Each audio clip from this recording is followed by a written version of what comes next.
Hello guys, welcome back to my channel and my name is Monish Parki. जो इस channel पर नए हैं मैं उनको बता दूं, मुझे L5S1 और L5L4 पर डिस्क एक्सट्रूजन्स हुए थे एंड L5 और S1 पर डिस्क एक्सट्रूजन था और L5L4 पर मेरे ख्याल से डिस्क बल्ज था, जिसकी वजह से मेरी जो डेली रूटीन था वो हाईली इम्पैक्ट था और मैं चल नहीं पाता था, मैं बैठ नहीं पाता था, मेरे को सोने में बहुत प्रॉब्लम था। But I healed myself without any surgery, तो वो भी रिहैब प्लान के थ्रू एंड होम्योपैथिक मेडिसिन के थ्रू। तो जो ये वीडियो देख रहे हैं, इन वीडियो को बनाने का पर्पज़ मेरा यही है कि like you have a option if you want to cure yourself without going for surgery, you can subscribe to my channel, okay, for guidance. And चलिए शुरू करते हैं। तो आज की वीडियो हम लोग किस बारे में बात करेंगे? आज की हम वीडियो के बारे में बात करेंगे दो टॉपिक के ऊपर। पहला है मेरी homeopathic medicine and diet and second doubts session, ठीक है। तो होम्योपैथिक की मेडिसिन के बारे में बात करते हैं। तो डॉक्टर अशोक हैं, रावली मंदिर, कलेक्ट्रेट ऑफिस के पास, आगरा, पिन कोड 282010, जिन्होंने मेरे को ट्रीट किया था, ठीक है। तो वो बेसिकली इसी बीमारी की मेडिसिन देते हैं and most of the patients उनके न्यूरोलॉजिकल डिसऑर्डर से आते हैं, ठीक है। तो ही is a good doctor and he treated me with the help of homeopathic medicine and certainly I got, मैं कहूँगा कि मुझे थोड़ा सा आराम मिला था, ठीक है। एंड एक और है doctor Pareek, and doctor Pareek बहुत ज़्यादा मशहूर है, ठीक है। एंड डॉक्टर पारिक पर आपको अगर नंबर लेने जाना है तो चाहे आप मतलब स्टेट से बाहर से आ रहे हो या कंट्री से बाहर से आ रहे हो, you need to come at around 5 AM in the morning. मतलब आपको एक दिन पहले आना पड़ेगा, 5 बजे आपको नंबर लेना पड़ेगा। सेम डॉक्टर अशोक के साथ है, ठीक है। एक दिन पहले इनके नंबर लगते हैं और दिन में 10 से 20 लोग देखते हैं, इससे ज़्यादा ही लोग नहीं देखते। 20 पेशेंट्स को देखते हैं दिन के और उसके बाद ये अवॉइड कर देते हैं, ठीक है। तो ये दो बेस्ट होम्योपैथिक डॉक्टर्स हैं जो मैंने आपको बताया, डॉक्टर पारिक और डॉक्टर अशोक, ठीक है। एंड इन्होंने मेरे को मेडिसिन क्या क्या दी थी मैं उसमें बारे में बता देता हूँ। लोग जानना चाहते हैं कि मेडिसिन क्या दी थी। तो कहाँ गई मेरी मेडिसिन? ये रही। अब मेरी मेडिसिन बंद हो चुकी हैं, तो ये पुरानी मेडिसिन है जिनको मैं आपको दिखाऊंगा, ठीक है। तो देखो यार, इन्होंने ऐसे करके मेरे को शीशियों में, बॉटल्स में कुछ मेडिसिन देते थे। इन पर नंबर लिखे होते थे, अगर आप देखें 1 लिखा हुआ है, ठीक है। ऐसे ही 4 शीशियाँ थी मेरे पास, जिनको मेरे को दिन में 3 बार खाना होता था। इसमें से 8 से 10 गोलियाँ दिन में 3 बार खाता था मैं, ठीक है। इसके अलावा सुबह, शाम और दोपहर की अलग टैबलेट्स थी। तो ये टैबलेट्स प्रॉपर, मतलब इसमें कुछ अल्कोहल और दवाई डालकर ये लोग देते थे, होम्योपैथिक की मेडिसिन जो मेरे को खानी होती थी। इसके अलावा एक मेरी ड्रॉप चलती थी जिसमें मेरे 30 ड्रॉप्स इसके होते थे एंड 10 ड्रॉप्स उनके। कुछ ये शीशी में शायद अल्कोहल होता है, मुझे पता नहीं है क्या होता है इसमें, ठीक है। इसके 20 ड्रॉप और इसके 30 ड्रॉप। ये मेडिसिन का नाम है सियाटिका केयर, ठीक है। तो सियाटिका केयर की 30 ड्रॉप्स और 20 ड्रॉप्स मैं इसकी रोज दिन में 3 बार लेता था, उन 4 शीशियों के बाद, ठीक है। और सुबह, शाम और रात वाली मेडिसिन मेरी अलग चलती थी। ये तो थी मेरी होम्योपैथिक मेडिसिन का सीन, ठीक है। इसके अलावा वो क्या करते थे, वो मेरे को गर्म पैड से हीट करने की सलाह देते थे और उसके बाद अपना एक वो ऑयल देते हैं। डॉक्टर अशोक अपना एक ऑयल देते हैं, ये ऑयल है उनका, मेरे पे एक्स्ट्रा बचा हुआ है, ठीक है। तो ये ऑयल आपको तिल के तेल में, मतलब 50 ग्राम, एक शीशी 50 ग्राम तेल में मेरे को मिलानी होती थी और उससे मैं अपनी सिकाई करने के बाद मालिश हल्के हाथ से करवाता था अफेक्टेड या फिर इम्पैक्टेड एरिया की। तो इससे भी मेरे को काफ़ी रिलैक्स मिला था, ठीक है। तो ये तो हो गई होम्योपैथिक की मेडिसिन की बात। और मैंने शुरू कब से करी थी? फरवरी एंड या मार्च बिगनिंग से होम्योपैथिक की मेडिसिन शुरू करी थी और लास्ट मंथ ही मैंने लेना बंद करी है। लास्ट मंथ उन्होंने बोला है कि 1 से 2 महीने आप बिना मेडिसिन के रह के देखिए एंड अगर आपको इशू लगता है तो हम आपको फिर से देखते हैं, ठीक है। बट भगवान की कृपा से मेरे को कोई इशू नहीं है। आज भी मैं अपने होम टाउन से अपनी वर्क लोकेशन पर आया हूँ, ठीक है। ड्राइव करके, खुद ही सेल्फ ड्राइव करिए, मज़ा आ गया, ठीक है। अब बात करते हैं प्रोटीन वाले सेक्शंस की, प्रोटीन और सप्लीमेंट्स की। मैं प्रोटीन और सप्लीमेंट क्यों लेता था? पहले ज़रूरत क्यों होती है यार? देखो, हमारी बॉडी है ना, फ्यूल मांगती है और इस फ्यूल के है ना डिफरेंट कंपोनेंट्स होते हैं। तो अगर आप बॉडी को प्रॉपर फ्यूल नहीं दोगे, ठीक है, तो बॉडी फंक्शन करना बंद कर देगी। और ये चीज़ मेरे को मालूम पड़ी थी डाइटिशियन से, जिससे मैं अपनी डाइट शेड्यूल करवाता था। तो उन्होंने मेरे को कुछ मल्टीविटामिन्स और ओमेगा 3 के कैप्सूल्स लेने के लिए बोला था, प्रोटीन इंटेक बढ़ाने के लिए बोला था, एंड क्रिएटिन का आइडिया बॉब का था, ठीक है, कि क्रिएटिन भी ऐड कर लो।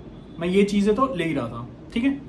तो अब फटाफट से बताता हूँ मैं कि कौन सी ले रहा हूँ। वाव लाइफ साइंस का प्रोडक्ट है, ओमेगा 3 के कैप्सूल है, 1300 mg, अराउंड 600-700 रुपये का पड़ा था मेरे को ये। इसमें कितनी गोलियां आती है वो मैंने कभी काउंट नहीं किया, ठीक है। एक दिन में एक लेनी होती है ओमेगा 3।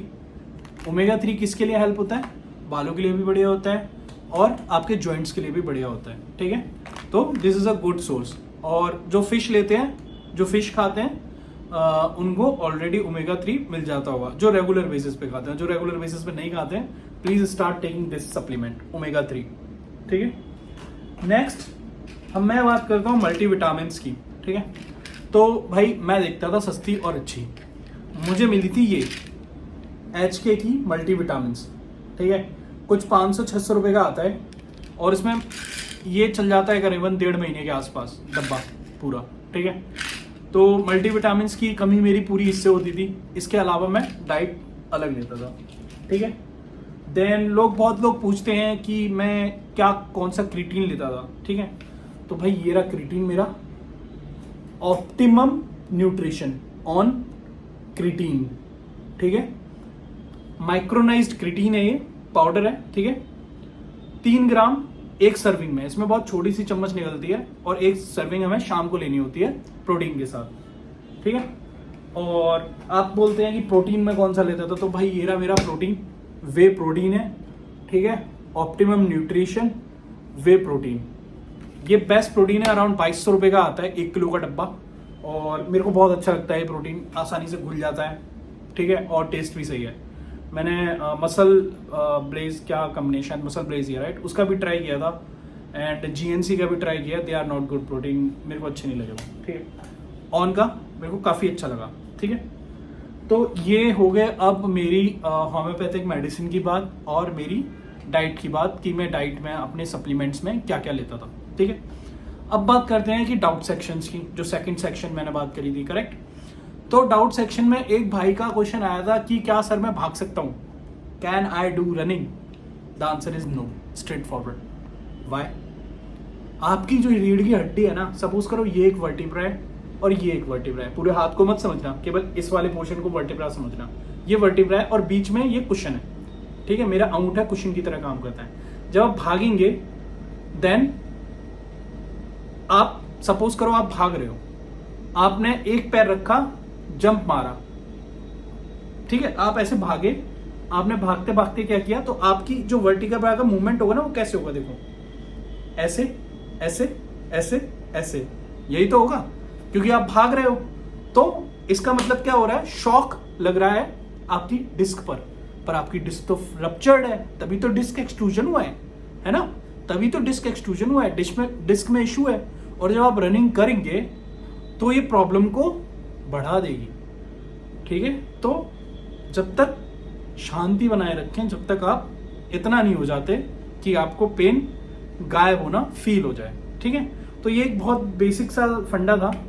एंड दूसरा मेरे पास जो डाउट आया था कि हम लोग डाइट फॉलो कर सकते हैं नहीं कर सकते, मैं ऑलरेडी बता चुका हूँ कि यार देखो, डाइट का तो ये है कि अगर आप अपनी बॉडी को अच्छा फ्यूल दोगे तो you will recover in a faster manner, ठीक है। एक वो सीन है। तो डाइट तो आपको लेनी चाहिए कायदे से। डाइट का मतलब ये नहीं होता कि आप बहुत महंगी महंगी चीज़ खा रहे हो, ठीक है। डाइट का मतलब ये होता है कि जो भी आपके आसपास चीज़ें अवेलेबल हैं, आप उससे एक गुड अमाउंट में मल्टीविटामिन, प्रोटीन या फिर मिनरल्स आप कैसे आप बॉडी में इनटेक ले रहे हो, ठीक है। एक चीज़ होती है कि खाना, एक चीज़ होती है समझदारी से खाना, है ना। तो हमें समझदारी से खाना है, हमें कॉन्शियसनेस रखनी है यहाँ पे, ठीक है। खाते हुए में हमें मालूम पड़ना चाहिए कि what we are eating and how it is going to affect our body. दबा के आलू नहीं खाने, दबा के चावल नहीं खाने। भाई फेवरेट बने मटन चावल, आज तो मटन चावल पे ले जाएंगे, ऐसा नहीं भाई, एक लिमिटेड क्वांटिटी में खाना है, हर चीज़ खानी है दिन में, ठीक है। अपने आप को जब तक आप बांध के नहीं रखेंगे, अपने आप को कंट्रोल नहीं कर पाएंगे, तब तक कोई फायदा नहीं है। तीसरी चीज़, कुछ लोग रोज शेड्यूल फॉलो कर रहे होंगे, कुछ लोग शेड्यूल नहीं फॉलो कर रहे होंगे। ये मेरी एक्सरसाइजेस थी जो मैंने आपके सामने रख दी, करेक्ट। तो जो भी फॉलो कर रहे हैं और जिनको आराम मिल रहा है, अगर वो सोच रहे हैं कि 1.5 महीने 2 महीने में वो ठीक हो जाएंगे, तो ये रॉन्ग है, ठीक है। ये एक लंबा टाइम लेने वाली बीमारी है, इसको आप इतनी जल्दी हैंडल नहीं कर सकते। एक ऑप्शन है सर्जरी, आप जा सकते हैं। एंड सर्जरी के लिए अगर आप नॉर्थ इंडिया में हैं तो एक डॉक्टर अश्वनी माईचंद है, ही is a very good surgeon and renowned YouTuber also, ठीक है। आप वहाँ जा सकते हैं और गूगल पर सर्च करिएगा finest spine surgeon in India. South में बैठते हैं कहीं, मेरे ख्याल से चेन्नई या आंध्र प्रदेश में है, मुझे आइडिया नहीं है। नेक्स्ट वीडियो में मैं उनकी डिटेल्स दे दूंगा आपको। He is also good surgeon, he is a robotic surgeon. वो रोबोट्स की हेल्प से रोबोटिक सर्जरी करते हैं, they don't use the hands, okay. तो वो और ज़्यादा प्रिसाइज हो जाएगी, correct. Ashwani Maichand is also good but he is the best, ठीक है। तो लेकिन खर्चा बहुत ज़्यादा आएगा। अब सर्जरी के बाद क्या होता है, चलो यहाँ से तीसरे डाउट की भी हम बात ही कर लेते हैं। ये भी डाउट है कि भाई हम लोग सर्जरी जब शॉर्ट टाइम में सर्जरी करवा सकते हैं और हमें आराम मिल सकता है, तो हम सर्जरी करवा के सही क्यों ना हो जाए। भाई पहली सी बात है कि सर्जरी करवाने के बाद है ना, आपको पहले बेड रेस्ट करना पड़ेगा बहुत अच्छे से। सेकंड, आपको है ना फिर फिजियोथेरेपी करवानी पड़ेगी।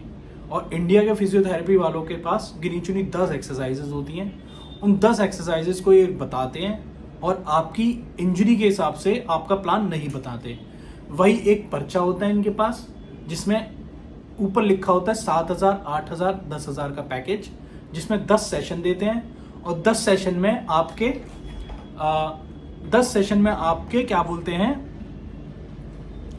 आपको प्रॉपर घर पर आकर बताएंगे। आपको मैं बताता हूँ मेरे साथ क्या होता था, अपनी कहानी बताता हूँ, ठीक है। मेरे को 8,000 रुपये में 10 सेशन मिले थे। वो मेरे घर पे आता था, फिर वो टेप चिपकाता था मेरी पीठ पे और वो ऐसे करके वाइब्रेशन पे हिलाता था, ठीक है। शॉकवेव थेरेपी पता नहीं क्या बोलते हैं, इससे ब्लड सर्कुलेशन बढ़ता है उनके हिसाब से। भाई ब्लड सर्कुलेशन तो नहीं बढ़ा था, मेरा मूवमेंट खत्म हो गया था, लिटरली बता रहा हूँ। मेरे को बहुत प्रॉब्लम होने लग गई थी, पेन बहुत ज़्यादा होने लग गया था, ठीक। उसके बाद उनकी 2-3-4 एक्सरसाइजेज होती थी जो मेरे को डेली बेसिस पे करने के लिए बोलते थे। एंड आई डिड इट, मैंने वो की हैं, I did that, okay. But मुझे उससे कोई आराम नहीं मिला। जबकि मैं कोबरा पोज जब मैं करता था तो कोबरा पोज से मेरा पेन नेक्स्ट लेवल एनहेंस हो जाता था। समझ में आ रहा है आपको। तो आपको रिहैब, अगर आप सोच रहे हैं कि बॉब के आप अफोर्ड नहीं कर सकते, तो instead of going for that 8,000 रुपये पैकेज या 250 रुपये या 100 रुपये पर दिन वाले फिजियोथेरेपी के पास जाने से ज़्यादा बेटर है कि आप रिहैब सेंटर ढूंढें। I repeat, sports rehab centre. समझ में आया? Sports rehab centre. Sports rehab centre क्या करेगा? स्पोर्ट्स रिहैब सेंटर आपकी इंजरी के हिसाब से आपको प्लान देगा। अब स्पोर्ट्स रिहैब सेंटर प्राइवेट भी हो सकते हैं और गवर्नमेंट भी हो सकते हैं। इस पर बहुत डिटेल में वीडियो बना रखी है, मैं डेटा इकट्ठा कर रहा हूँ, which are the best and which are not the best, जिनको आप अप्रोच कर सकते हो अपने रिहैब के लिए, ठीक है। तो मोस्ट प्रोबेबली मैं नॉर्थ इंडिया के पहले डालूंगा एंड साउथ इंडिया के सेकेंड पार्ट में डालूंगा। तो इस तरीके से मैं डेटा इकट्ठा करके आपको बता दूंगा। एंड आई होप आपको ये वीडियो अच्छी लगी हो। And keep drinking water to recover from this injury. पानी पीना बहुत ज़रूरी है डिहाइड्रेशन के केस में। अगर आपकी डिस्क डिहाइड्रेटेड है, इट्स सिंपली मीन्स कि आप में पानी और मिनरल्स, प्रोटीन, विटामिन्स कम ले रहे हो, ठीक है। तो सीधा सा फंडा है इस केस में, इंजरी से बाहर आना है तो you need to follow some steps, okay. I hope आपको ये वीडियो अच्छी लगी हो। खत्म करते हैं इसको यहाँ पर। Thank you guys and have a nice day, and please do share it and do like it. Thank you guys.